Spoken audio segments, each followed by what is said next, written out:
Дали сте слушнале за Алеф? Дали верувате дека се она што постои може да се најде во една точка во просторот? Што е вечноста? Дали може во една точка да се содржат и минатото, и сегашноста, и иднината? Што е самосожалувањето? Почитувани, добре дојдовте во уште една епизода на Сенките на книгата.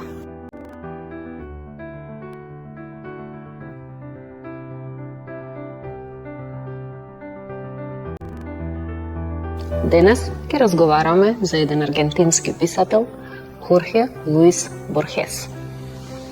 Во неговиот расказ Алеф, тој ги разработува темите за вечноста наспроти минливоста на животот. Светот се движи и се менува, занемарувајќи ги нашите минливи животи. Што се случува после загубата на саканата личност? Што чувствуваме? Без емоционална разузданост, ранливост. Може би без кон минливоста, но сепак продолжуваме да го негуваме споменот кон загубената личност. Расказот Алеф почнува со смртта на Беатрис и Борхес решава да го негува споменот кон незе, одејќи во незината куќа и разговарајќи со незиниот роднина Данели. Но светот на Борхес е свет во кој тој трага по мистериозноста на постоењето. Трага да ги одгатне прашањата за минливоста на животот, за вечноста, додека светот на Данели е исполнет со површни, ефемерни нешта. Данели пишува поезија не затоа што сака да пишува, туку затоа што се раководи по некакви правила по кои што треба да се пишува поезијата. За Борхес тоа е несватливо, тоа е банално, тоа е апсурдно. Тука има еден момент каде што читателот се запрашува дали Борхес одлучува да го посетува домот на својата сакана покојна поради некаква суетност или поради тоа што навистина сака да го одржува споменот кон неја. Под склоп на околности, тој го нааѓа местото Алеф. Алеф е почетокот и крајот на се. Алеф е огледалото на човечката душа. Огледалото кое ги рефлектира и светлината, и мракот. Кога стоиме пред огледало, ја гледаме само нашата надворешност, односно површноста. Тоа е поврзано со славолюбието. Но често, гледајќи подолго време, може да ги забележиме некои мрачни нешта кои што се испишани во нашата душа. Тоа доведува до некаква самосвесност за себе си. Во расказот Книгата за песокот повторно се среќаваме со мистеријата за вечноста. Борхес добива книга која нема почеток и нема крај. Книга која не може никогаш да биде дочитана. Тоа укажува дека човек не може да знае се во животот и не може да осознае се, иако посакува. Тој станува опседнат со книгата. Опседнатоста води кон заробеништво. Одмереноста е пат по кој треба да чекори човек. Во расказот Вавилонската библиотека ни говори за настанувањето. Борхес не воведува во свет во кој сонот и реалноста се мешаат.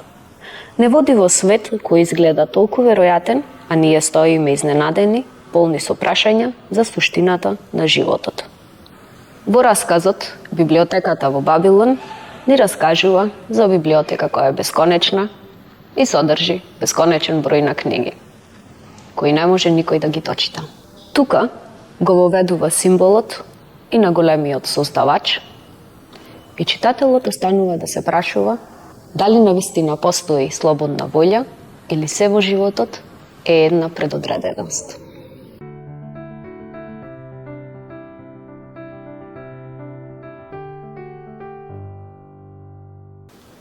Денес разговараме со прилепската писателка Маја Камшигоска. Таа пишува поезија и голем дел од незините песни се објавени во поетско Маркукуле.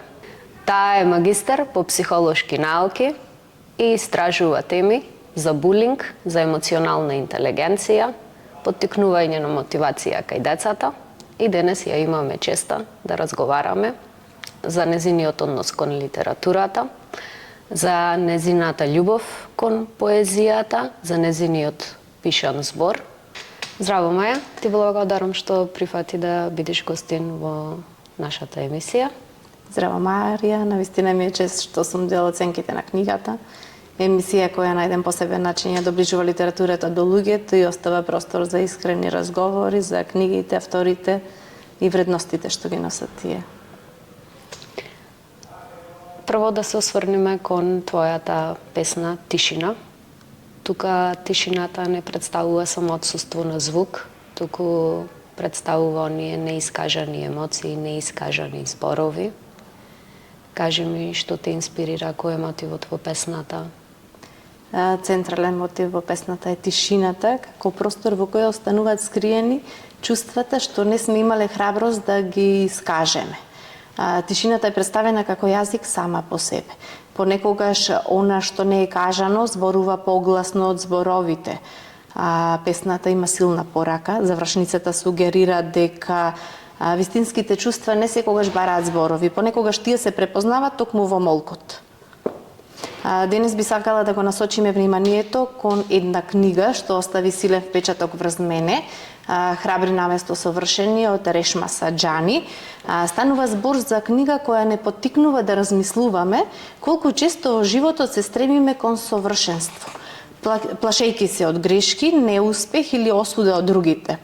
Авторката не охрабрува да тој стремеж кон совршенство да го замениме со храброст. Храброст да бидеме своји, да ризикуваме, да учиме од грешките и да го следиме патот што навистина го чувствуваме како наш. Навистина ова книга носи силна порака за самодовербата, личниот раст и развој и ослободување од стравот дека не сме доволно добри. Затоа со задоволство би зборувала за незините пораки и она што можеме да го научиме од неа. А што те привлече најмногу во оваа книга? Зошто баш таа книга ја избра? Книгата Храбри наместо совршени ја избрав затоа што незината порака е мощна, важна и актуелна за времето во кое живееме. Денес сме особено подложни на влијанието да бидеме успешни, совршени, безгрешни, тоа често ни носи притисок и чувство дека не сме доволно добри. Авторката потенцира дека децата уште од мала возраст се учат да бидат внимателни, послушни, да избегнуваат грешки, многу ретко се охрабруваат да бидат решителни и смели. Ова тема ми е особено блиска затоа што во секојдневниот живот често среќаваме луѓе кои што се плашат од неуспех, критики и од туѓото мислење. Книгата не потсетува дека животот не се гради преку совршени одлуки, туку преку храброста да се обидеме дури и кога не сме сигурни во исходот. Токму затоа оваа книга ја препорачувам на секој што некогаш доживеал страф од неуспех. Така. Која е пораката што сакаш да им ја испратиш на младите? Главната порака од оваа книга е дека храброста е многу поважна од совршенството. Авторката не учи дека не треба да чекаме идеален момент, идеални услови или гаранција за успех за остварување на своите соништа. Понекогаш и да сгрешиме затоа што учиме од грешките и напредуваме. Стравот е природен дел од животот на луѓето. Не постојат луѓе кои не се плашат. Разликата е во тоа што храбрите луѓе не дозволуваат стравот да ги запре. Тие продолжуваат напред и покрај неизвестноста. Верувам дека ова порака е исклучително важна и за младите и за возрастните.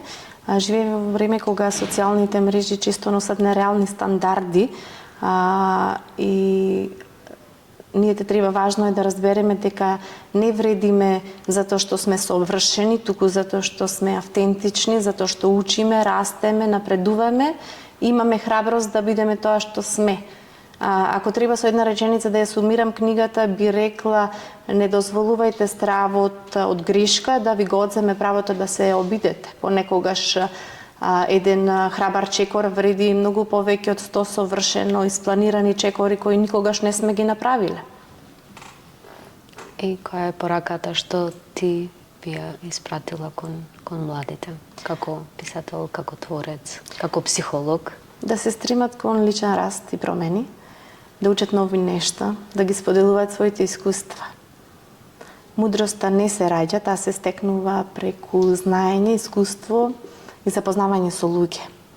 Најважните лекции доаѓаат токму од грешките и неуспесите. Затоа да не се плашат од патот, тој никогаш не е лесен, но секогаш е плоден. Успехот не доаѓа преку ноќ. Тој бара време, трпение, работа на себе, затоа да веруваат, да не се откажуваат и ќе успеат. Ти благодарам што беше гостин. Благодарам на поканата. Ми беше чест. Почитувани. Се гледаме во следната епизода.